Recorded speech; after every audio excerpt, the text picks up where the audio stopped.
How you doing, YouTube? Matt with Massive Beer Reviews, back to get another review with Bradley. Hey, Bradley. How's it going? Yeah, Brad's been in a decent amount of reviews as of late. It's been a while, so he brought some beers over, and we're going to drink them, and that's the story, and I'm sticking to it. Yeah, it's a tough life. But somebody's got to do it. Yeah. Today we're doing Pipeworks, their Raspberry Truffle Abduction. I've heard a lot about Pipeworks out of Chicago, correct? Yes, Chicago, Illinois. Never had anything from them. Bradley was lucky enough to pick this up when he was on your trip for soccer, right? No, we just went drinking. Okay. And it was 2 days of ridiculous bender in Chicago. We hit as many as we could. Pipeworks we didn't go to because of the fact my cousin was saying that they don't have a bar. It was just like a bottle shop. Okay. So we went to a bunch of different... We hit up Half Acre, Haymarket, who does Local Option. So a bunch of different ones that they had in that area. It was like 100 beers in 2 days. It was just a drunken mess. Nice. So it was fantastic. Best burger I ever had, Au Chevelle in Chicago. Southside, hit it. It's awesome. And he brought this back, so I'm super excited to give it a whirl because I've heard a lot. I've had a couple people actually write me going, hey, if you're because I used to say in my old reviews, if you know of anything that I've never had or you think I should review, let me know. And it's still the case, but people just know that now and just send stuff off. And someone's like, dude, you need to get some Pipeworks stuff. So, yeah, really excited. Plus, it's, Raspberry Truffle Imperial Stout. Come on now. As far as what it says in the bottle, Raspberry Truffle Abduction, 10.5% alcohol by volume. It is an Imperial Stout brewed with raspberries and cacao added. And it says cacao. A lot of people use cocoa and ripe cacao. Anyway, it says it is a shame human. Oh, I got again reset. It is a shame human that we must wipe your memory. The rich chocolate delight that is Raspberry Truffle Abduction from your memory. Sorry, it's soft raspberry flavor, blossoming like a frivolous human emotion. Both subject to dissection during your galactic absconce at the long-fingered hands of we cosmic plunderers. Nice. Stop. Read before opening. Ooh. Okay. Hold on. Get serious here. This is a warning. This beer's unfiltered. Sedimentation may occur. For best flavor, allow bottle to chill for 2 hours before serving, allowing for the natural yeast to settle out. Pour slowly in your favorite glass. Be careful to leave sediment behind. So we were playing soccer with her earlier, so that should be the main issue. And what I say to that is, we don't care. Yes. This is actually probably just below room temperature at this point. It should be just right. It was in my refrigerator for about 0.5 seconds. Yeah, which is just long enough. For a stout, that's what you need. I like the labels. It's cool. The art's a little bit cheesy. Yeah, I get the concept. I like it, the alien thing, but the artwork is a little bit whatever. I don't want to piss on it. I'm just saying the artwork could, whatever the artist is, could use a little. Now, the other story behind this is my cousin decided he wanted to bring a lot of beer back with him, and some of it did not make the journey home. So when we got to the airport, my bag and his bag were pouring out coffee stouts and zombie dust out the bottom. So he bought a lot of stuff. I only bought 2 bottles. My 2 bottles survived. He lost a couple good ones. So it is what it is. Yeah. It did have a head. What it did have was somewhere between what I like between khaki and what I like my coffee to look like, and it's fucking dark. It looks like Coke right now, especially with the head kind of being gone on yours and mine's almost gone. It looks like Coca-Cola at this point, with one solitary gigantic bubble floating around there. So yeah, that's an alien eye. Oh yeah, that's the alien eye. It sounds like some euphemism, like you give somebody the brown eye or the evil eye. It's now the alien eye. So let's see if we can get a nose on this. Ooh, boozy as fuck. There is a lot of berry in there. I'm getting a lot of raspberry. Yeah, almost. Get a little roasty toasty malt, a touch of that chocolate, and I'm getting raspberry, which is really cool. Now with this is locally we have like a chocolatier, Gertrude Hawks. Yes. And they have like a chocolate raspberry smidgen. It smells like that. Yeah, and it's really, that jamminess. It's not necessarily a fresh kind of like berry note. It's more like a jammy berryness. Yeah. Very nice.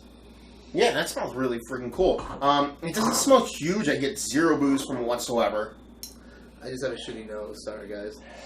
bad palate too. But that chocolate is there. Yes. But that jamminess is really fucking cool. It reminds me of the jamminess I got from. I did a review a while ago. It was me, Joe from NAPA Brew Reviews, and Ryan Lubrew. Check him out on YouTube. We did a review of Jack's Abbey Framing Hammer PB&J. Oh yeah, that's. And it had the same kind of jamminess on it. So if it has the same kind of jamminess that had in the mouth that this does, I'm going to be excited. So let's dive in there. Cheers.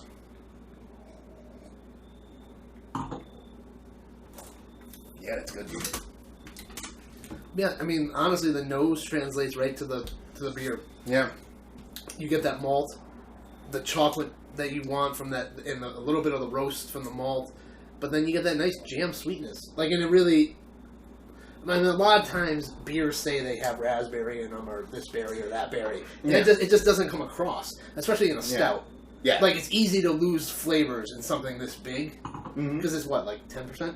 10.5, I think. Yeah. So, I mean, you're getting into a decent-sized stout, right, which is a whole lot of grain, whole lot of malt. You can easily lose flavor in that. Yeah. But no, it comes right across. It's on the nose, and it's in the back of the palate. Yeah. And I'll tell you right now, the fact that you didn't chill the fuck out of it, I think is a good thing. I think the temperature it's at right now, which I'm guessing is somewhere between 55 to 60 degrees, maybe. Yeah. I think is absolutely spot on for this beer. It's got this really... That jamminess is awesome. I love it when that comes through in beers. This is exactly the same kind of thing I got out of that Framing Hammer. I didn't have that one. They were the two I was looking for. They have like two variants. You get that nice roasted, toasty malt, but it's not bittering, which some roasted malts can come across. You're getting a nice chocolate. It's not like a dark baker's chocolate, or it's not a sweet chocolate, or a milk chocolate. It's somewhere in between, a little bit of a sweet, dark chocolate. But then that jammy, it's jam. It's raspberry jam. It's not fresh raspberries that you would get out of like a lambic or some kind of saison or something like that, where it's more like a yeasty kind of raspberry. This is straight up jamminess. And a little bit of booze, a little bit of heat on the back end. Not the thickest stout in the world, but it's delicious. Like, you're getting, body-wise and flavor-wise, like Matt was saying, like it's sweeter, almost like a milk stout. You know, but then you get a little, you get like kind of a view of that dark roast that you would want in like an Imperial. But I mean, body-wise, you're definitely on like the milk stout, you know, thinner stage of a stout. Yeah, you're not gonna confuse this with like some huge barrel-aged Imperial, or shouldn't say barrel-aged, but just huge, thick, dense stout. But for what it is, it's absolutely delicious. Like, let's put it this way: I'm excited to try it, and you try to go into beers without preconceived notions. And even though I was like, I thought I was gonna really enjoy it, but it's better than what I expected it was gonna be. Yeah, it's actually kind of was worth the wait. Yeah, of that month, because sometimes I go out and I find beers, and to me, beer is friends and beer is community of going and trying it. So these were actually, both of them were bought with Matt in mind when I was there. It was something I was like, you know what, this is going to be something good that I want to try, but I want to try it with my friends. I don't want to just come home and bang one out for this. Yeah, pass out and then wake up next day, well, that was delicious. Yeah. So, I mean, like, this was one that I was just like, you know what, going to come home, and with Matt moving at the time and me coming home, there was a little bit of a layover there. So, but no, I got another one coming from them, from a friend. I have Jones Dog, which I believe is a barrel-aged stout that they have. And then I think they do other ones in this series, like the Abduction series, if I'm not mistaken, is like different flavorings on a stout. So it'd be nice to get our hands on some more. I'm impressed. So, I mean, like, I do the whole non-rating thing now. I just kind of talk about the beer. So, I mean, would I buy this again? Yes, absolutely. That jamminess just kind of seals it for me. Jamminess is quickly getting up there with me with chili heat or maple syrup. I'm kind of a whore when it comes to that shit. Yeah. So, like, give me a nice jamminess in a beer, and I'm kind of yours. Would I pick it up again? Yes. Would I pick it up again at what price point? What did you pay for this? Honestly, it wasn't even bad. I think it was like $9.99. I'd buy that all fucking day. $9.99, $7.50? Because this is $7.50, right? Yeah, .6. Yeah. Like 22. Yeah. Yes. I would buy it all day. And it sucks that I can't get it out here. You know what I mean? It's just a really nice beer. I do the whole, like, if you like what we like this. If you like...